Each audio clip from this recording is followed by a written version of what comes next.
अस्सलाम वालेकुम नाजरीन, उर्दू टीवी चैनल में खुश आमदीद। व्यूअर्स, ड्रामा सीरियल मोहब्बत ना करियो की एपिसोड 25 की न्यू प्रोमो नशर कर दी गई है, जिसमें आप देखने वाले हैं तस्नीम बेगम जो कि डॉक्यूमेंट्स पर साइन करके दे रही हैं।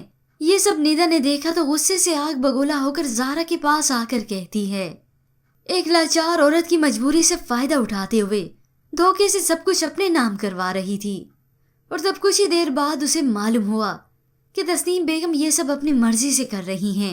ये सुनते ही निदा को गुस्सा आ गया और वो वहां से चली गई।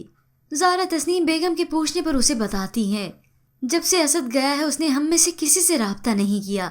तो वो परेशान होकर कहती हैं, गया तो है ना, आखिर कहाँ गया होगा मेरा बच्चा। अब निदा गुस्से से आग बगोला होकर घर आई है तो वो काशिफ को बताती है। सब कुछ उन्होंने ज़ारा के हवाले कर दिया है। निदा की ये तमाम बातें उसके सास ससुर कान लगाए सुन रहे हैं और ये सुनते ही वो अपनी अगली चाल चलते हैं। काशिफ का वालिद तस्नीम बेगम की दौलत हथियाने के लिए अपने बेटे को मशवरा देता है, तुम सुबह निदा को ऑफिस ले जाओ, फिर सारे काम अपने हाथ में ले लो। अब काशिफ उसे ऑफिस ले जाने के लिए बदगुमान करता है। इतनी मेहनत से बनाया हुआ बिजनेस, मुझे ज़ारा के इरादे कुछ ठीक नहीं लग रहे। और इसी तरह वो अपने वालिद के मशवरे पर निदा को ऑफिस ले जाता है, जहां ज़ारा हेडशिप की सीट पर बैठी है। यहाँ आई तो उसे मालूम हुआ कि आरिफ साहब ने उसे सारे मामलात दे दिए हैं। वो तस्नीम बेगम की परमिशन की वजह से ही इस हेडशिप पर है। उसे आखिर वहां से जाना पड़ा। तो दूसरी जानिब व्यूअर्स, आप देखेंगे तस्नीम बेगम के पास अब तो ना उनका बेटा है और ना ही पूछने वाली उनकी बेटी निदा। अशर वहां से आया तो तस्नीम बेगम से कहता है, सारी जिंदगी आप हर महाज पर डट कर खड़ी रही हैं। खुद को समझाने की कोशिश करें कि आप दोबारा अपने पैरों पर खड़ी हो सकें। तो वो दुख के मारे कहती हैं, असद वापस नहीं आ रहा।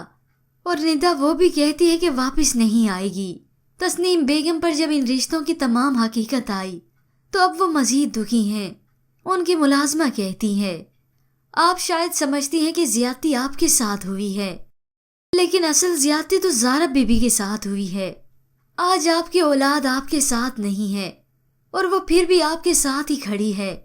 जिसके बाद काशिफ और उसके वालिद के पास आ गई है वो फाइल तैयार होकर। काशिफ धोखे से निदा के इस घर के कागजात पर थंबप्रिंट ले लेता है।